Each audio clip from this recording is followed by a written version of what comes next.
Hi everybody! Today I'm excited to share with you issue 10 of Quilts and Crafts Simply Modern. This magazine has some really beautiful quilts in it, so let's check them out. Here we go, Simply Modern number 10. This magazine starts out with photographs of quilts from a show.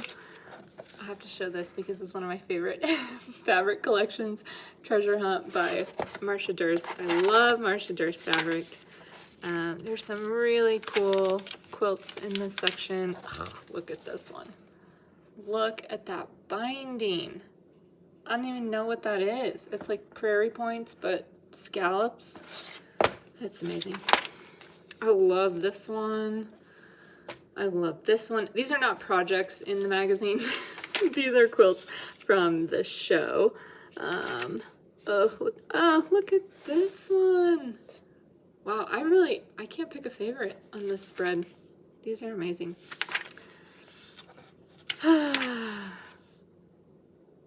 Look at those pine burrs. Wow. I wonder how much that quilt weighs. Okay. Ooh, look at this. Obviously, you're looking at all of these. Okay, here's the quilts that have patterns in this magazine. Starting with this first one, You Can Go Your Own Way. Designed, made, and quilted by Jessica Wheelahan, sorry. Okay, let's flip to the flat look here. This quilt is a stumper.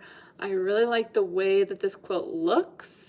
She's done some really subtle colors in here that give it a lot of interest. I like quilts where it's hard to see how the rows come together, how it's put together. I think this quilt though would be difficult to make unless you copied her colors. I'm not good enough at combining colors. I don't think I would be brave enough to use all these pinks and reds right next to each other. I think as a project that she made, it's really amazing. I don't know that I could replicate it. The next one's called Lagom. It's designed and made by Sharon McConnell, quilted by Darby Myers for Color Girl. Let's find the flat look here. This is a pretty classic orange peel. They have pieced these sections into the half square triangles, and it's pretty interesting. Sometimes the orange peel goes across the half square triangle, and sometimes the orange peel goes, along the half square triangle. I really like this salmon orange with teal. One time someone asked me to make a baby quilt, and they chose the colors of turquoise and orange, and I was just at a loss. I could not find anything that was turquoise and orange that I liked. But of course, since then, I'm really into this combination of like a bluer teal and kind of a salmon color. I don't think I would make this. I'm not a confident curve sewer, and you don't have a lot of wiggle room for air. But I do like this pattern. I like how when you look at like this cathedral window shape, I think it's really interesting how the half square triangles make that kind of bow tie in the middle. So it is a beautiful quilt. The next one is called Life's Puzzle, made and quilted by Nadine DeKeyser. Let's find a flat look here. This quilt, so I was thinking back to that pink quilt, and I thought like, oh gosh, I could never, I would try to pick fabrics that would make that work, but I'd never be brave enough to pick all solids, and then I wouldn't be brave enough to pick solids that are that low contrast. And then I look at this and I'm like, oh, I can make that out of scraps.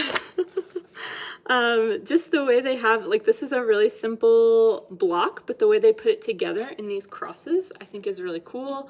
When you first look at it, I don't know if that design element of the crosses is apparent, but I really like those cross quilts, and I think this is a good achievable use of scraps. You don't have to have a ton, but you do have to have some cohesion.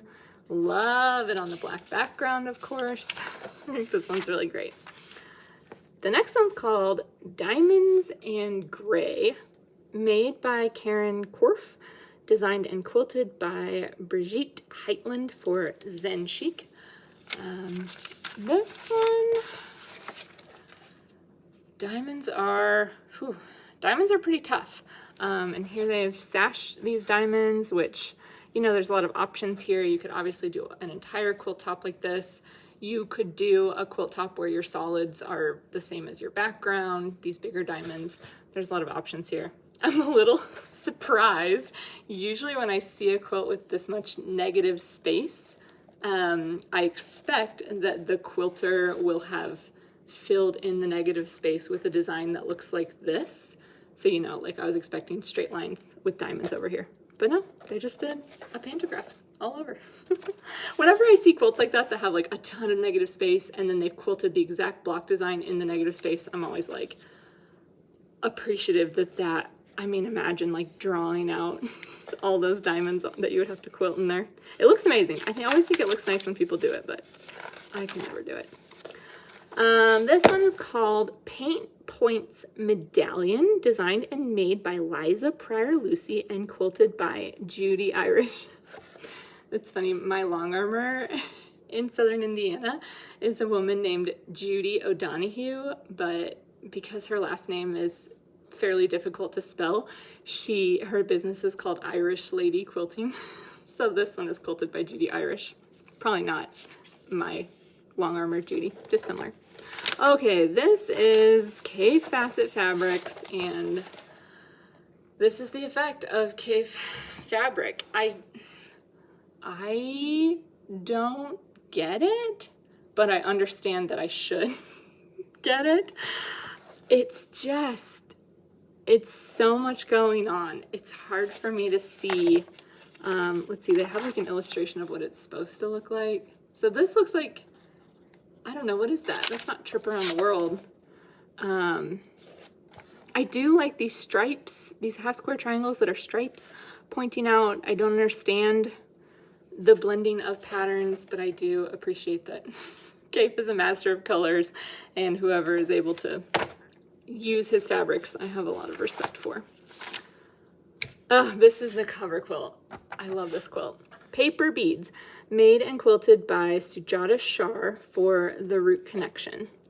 I gave this a 2 mushrooms. I haven't been looking at the difficulty because I think all of the quilts in this magazine are kind of an elevated difficulty. This one, I just love this quilt. These shapes, I don't know if you made paper beads as a child. I made an incredible amount of paper beads as a child and then later as a camp counselor. And they really do look like this. And they're so charming. The way the colors come together. I love the dark background. I love that the borders are different at the top and the bottom. It's like a really traditional use of scraps is to string piece just laterally like this, and then snowballing them in these really organic shapes just elevates it to a whole different level. Even like now, just staring at it from up here, I'm seeing like these like zigzaggy, like the space in between them. Ugh, I love this quilt. This is an amazing quilt. The next one is called Lanterne Rouge. In French, that translates to Red Lantern. It was designed and made by Daisy Ashahaw, quilted by Rachel Justice. Okay, here we have solids, curves, negative space, all the things. This is definitely the magazine, Simply Modern, in case we doubted it. What can I say? Like, oh, and matchstick quilting. Man, it's like they had a checklist of what to put in their quilt, and they got all of them. These curves are impressive. There's a lot of them. There's a lot of really pointy points. I see, sometimes when I look at it, I see this shape. Sometimes when I look at it, I see this shape. I have to appreciate people who find a pattern like this in a magazine and are like, oh yeah, I can do that. Because just think for yourself, oh, if I was gonna make that, like, first of all, what colors would you use? Would you use these colors? I wouldn't use these colors, but what colors would I use? I have no idea. And I mean, you almost have to use solids. Like the design is so impactful in the solids, but then, I mean, every really tiny curve point is like on display. You can't hide.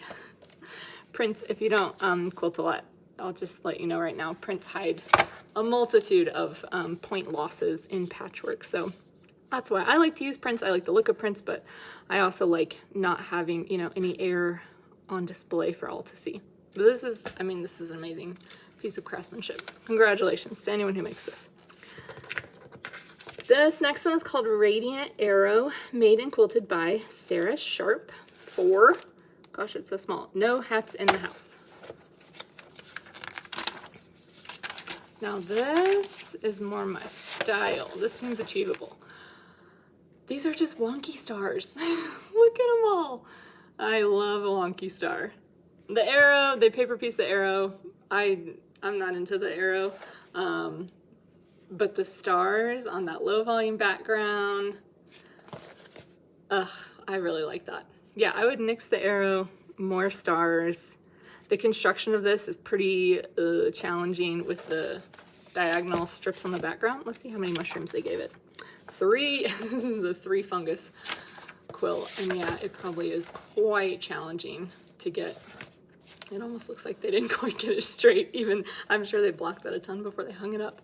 I love a wonky star though. I'll take a wonky star any day.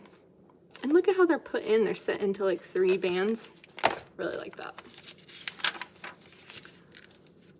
Spin Out, made and quilted by Janice Zeller Ryan for, what is up with all these like sponsors? Better Off Thread. That's a funny name.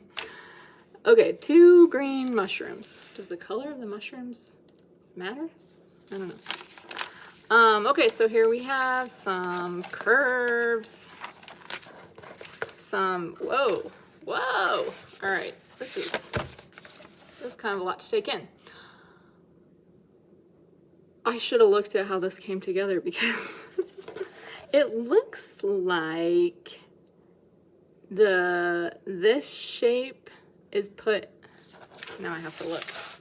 Sorry, I don't want to give away these patterns, but this is a very strange, okay, I see. And isn't that, I mean, I wonder if other people, like, if other artists go to an art museum and then are immediately like, I wonder how they painted that. I wonder what paint they put on and what, anyway. Okay, so it's a half square triangle block, and then it's like a set in just a single curve block. Man, this, I cannot stop staring at this. And also this brick wall print that they have in here. Whew, that's a lot. So what I said about that other one with all the curves, you know, that it just shows the solids really show off all the work, all the mastery of curves. This is what happens when you don't have solids. I don't even know where, now that I'm looking at it through the monitor, I'm almost seeing these white negative spaces with the red, again, that red brick fabric in the middle.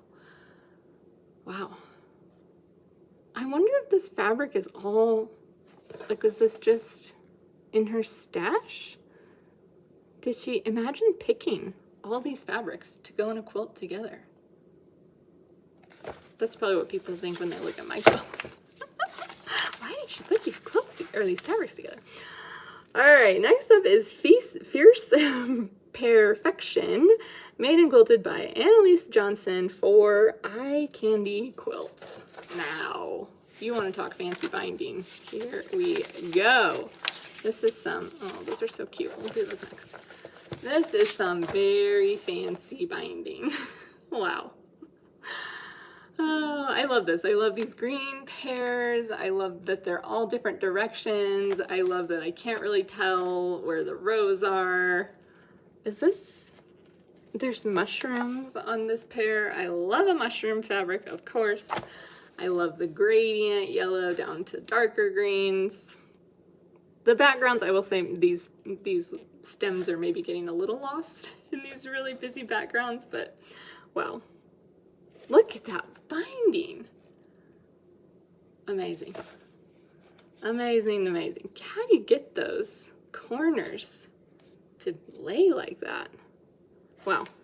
Oh, and it's spiral. Look at it, spiral quilting, but it's like all little mini spirals. Wow. It's really checking all my boxes, this little pear table topper. Okay, Maud Owls, designed by Helen Robinson and Jenny Pitaigo, made and quilted by Helen Robinson for So Kind of Wonderful. Is this not adorable? Look at these owls. Let's have a big look here. This magazine really gives us some great, big, flat photographs of the quilts to look at. Thanks, Simply Modern. Okay, now these are adorable. Come on. And same thing, like it looks like they're just rows, but this is obviously not a row. Like this is coming into this. I looked earlier and this is, what is that called? Put together on point. But the owls are all sitting up, so you can't even tell. It's so sneaky. I wonder if that's Essex linen in the background. They're so cute. They're so, they're each so different and they're all so cute. I love them. They are, these are not applique, they're half circles. Again, this wouldn't be Simply Modern if we weren't, oh no, if we weren't piecing circles. Okay, we're not in patterns anymore. This is just, again, like a show-off section here in the back. Look at that. I love that. These are all their modern log cabin quilts. Okay, and next we have Dap, designed and made by Melanie Toison. Oh, look, they put how you say her name. Melanie Toison of Mel in the Attic. The Dap quilt, let's see it. Oops, sorry. Well, okay. The first thing that stands out to me is I love the quilting. I love some Skinny Lines quilting, not quite matchstick. Like this is probably 1/2 inch, that seems achievable. I love the binding. I love a scrappy binding. This color, I bet, is Kona Pickle. Everybody seems to be obsessed with Kona Pickle. And this perfect, like, yellow-green color. Would I make it? I don't think I would make it. I think it's a little too modern for me. But it is, of course, I like how I can't tell, you know, you can't tell where the row is, you can't tell where the column is, you don't know how they put it together. It's very clean, it's very modern looking, maybe a little too modern for me, but there we have Dap. And there are, is that everything? Yeah, Simply Modern, number 10. I did check and you can still buy this issue of Simply Modern online. So if you search for Quilts and Crafts Simply Modern, this is issue 10. Leave me a comment and tell me what your favorite quilt in this issue was. I think mine is this cover quilt. I love scrap quilts. I love the look of the beads, but there were a lot of good ones. Thanks for watching. See you next time.